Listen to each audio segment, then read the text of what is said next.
And this video is going to go a slightly different direction. You know, if you look at the channel description on my channel, it says Dodge Cummins, goosenecks, and farming.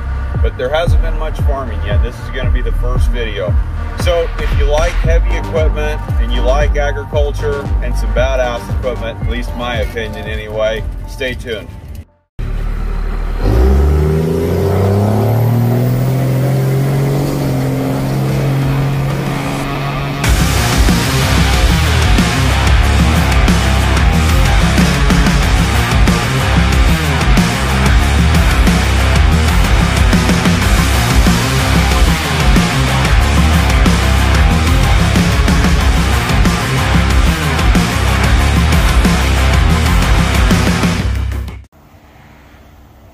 It's that time of year. It's time to get the combines out of the shop. It's like a dog in a doghouse. They've been sleeping in here for 10.5 months. Out of the weather, out of the rain, out of the 105-degree weather. They've just been sitting in here, hanging out, enjoying life, all covered up. So it's time to fire them up. It's time to get them out of here. Time to blow them all out, get them cleaned up. I have been working on them. So it's not like we just, you know, blow the cobwebs off and off we go. No, I've been inside them turning wrenches and fixing this and finding that's wore out and change that belt and change that stainless part that's worn down. And so I have been working on them off and on this summer, but it is time to get them out of the shop. Let's go.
Harvest is underway out here in California, cutting California Calrose medium grain rice, and we're going out pretty good.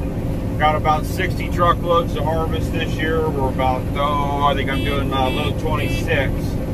So long hours, long days, but we're getting after it. This is what it all leads up to this. You know, we work all year long.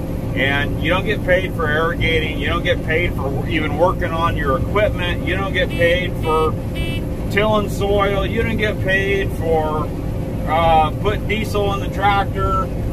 Any of that stuff. You get paid for the crop that you harvest. So this is the most important time of the year, and it's an enjoyable time too. And I want to show you guys some things. Cutting away with the CTS2, unloading into the greenie. our backup bank out. This is our secondary one. I'll show in this video, I'll show the main one that I built. But they're pretty cool rigs. They're kind of unique to California Rice. They're 4-wheel drive, 4-wheel steer, and they have Allison automatics. A lot of them have a 643 Allison. Mine, both of mine have 643s in them. And he's full. Yeah, a lot of them have 643s, and they have, you know, engine combos in these. This one's kind of an oddball. It actually has a Deutz air-cooled, was a 912, I think is the series. 6-cylinder turbo diesel. It's got a whopping, look out, 160 horsepower. But it gets the job done, and it does a pretty good job at that. And it only really shows its lack of power when we get into mud. And that's the reason why we build these custom what we call bank outs. Everybody else in the Midwest and other parts of the world, they use grain carts. Why we use them, because we're in tight spaces. In California Rice, we're in all these individual checks. We're not farming big open ground. I mean, it is big open ground, but it's cut up. It looks like a checkerboard. How about that? You got all these little squares that you're trying to do. And in fact, I'm actually harvesting the biggest check or square that we have out of all of our ground. And this one here is 19 acres. And you can kind of see over there, there's a levee or a border, and it actually goes then up into a smaller, another check. And it's about 7. So, you know, that's where, and so you guys that are watching that are farmers and whatnot, you know, 19 acres is probably nothing. But we put all these squares together and we wind up with a checkerboard. And in that checkerboard, that whole board is a field for us. So, you know, these bank out rigs that are small, they're agile, they're 4-wheel drive with 4 steer. They can turn around in narrow spots and deal with the mud. You know, we hope to not get in the mud, but it happens. You know, we get fall rains, early winter rains, and it just happened last year. I had it rain on me 3 inches, which was a huge late fall storm. And I'll throw some pictures up of that of last year, but we were out in the water. I had to throw the tracks on, put the steel tracks, and get after it in the mud. And that's where these 4-wheel drive rigs, that's where you got to have them. You know, a grain cart just won't work in those conditions. I mean, that's like throwing the gooseneck on the Dodge Cummins and thinking you're going to go drive out through a bunch of mud. No, that's like trying to drag an anchor. So, yeah, like I said, harvest is full underway, and I love it. This is the favorite time of year. I love being a combine driver. It's one of my favorite things to do, and I'm a 5th generation rice farmer. And so it runs through my blood, and I'm happy to represent my family name that's been doing it for decades and decades and decades. So our equipment roster for harvesting our California rice is probably, we've got 2 combines. We've got the CTS2, which at this point I would probably say is our main or primary machine. And we have a 9610 John Deere. Both of these CTS is John Deere, the 9610 is a John Deere. And the 9610, it's a small grains machine running a Shelbourne Reynolds stripper header on it. It's a good 80 degree sun shining, perfect conditions combine. It can really shred through a lot of rice with the stripper header, but it has its limitations being a small grains machine. It doesn't have a lot of ground clearance. It came from the factory with a smaller tire package on it. I have made some changes on that to put some pretty big rubber on it. It does have rear wheel assist. You just don't run 2-wheel drive anything in a rice field.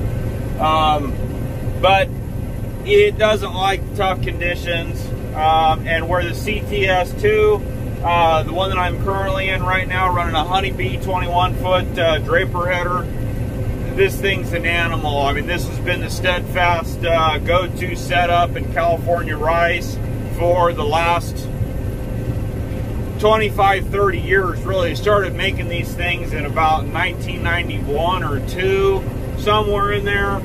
And they just kept getting better and better with each revision that John Deere came out with it. Tough machine. Internally, it's different than a 9610. The separation system is completely different. At least the back half of the machine is.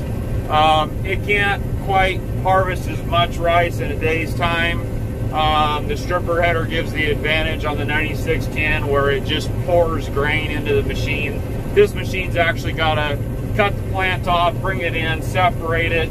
But the difference is this thing doesn't let any rice go out on the ground coming out the back, and it'll do anything. It'll take on any conditions, you name it. The CTS is a rice specific built combine. The ground clearance is taller, the final drives are heavier, lots of stainless built into this thing from the factory. Of course, 4-wheel drive, big rubber all the way around, 35.5s in the front, 28L26s, big rubber. It's just kind of an animal. And I've got a set of steel tracks for it that I can put on. And from there, you can go through anything. I mean, I can go through standing water, mud, anything. We can get anything harvested with this machine. From there, then we've got the old Greenie bank out that I mentioned, and then my custom built machine that I built about 10 years ago. V-Series Cummins, good old rotary, VE rotary pump, 12 valve in it with an Allison 643 T111 transfer case and a set of super hard to find Rockwell PS 115 planetary military axles underneath it. That thing's a hoss, man. It's got probably set at about 275 horse, and it's got power. It's an animal itself.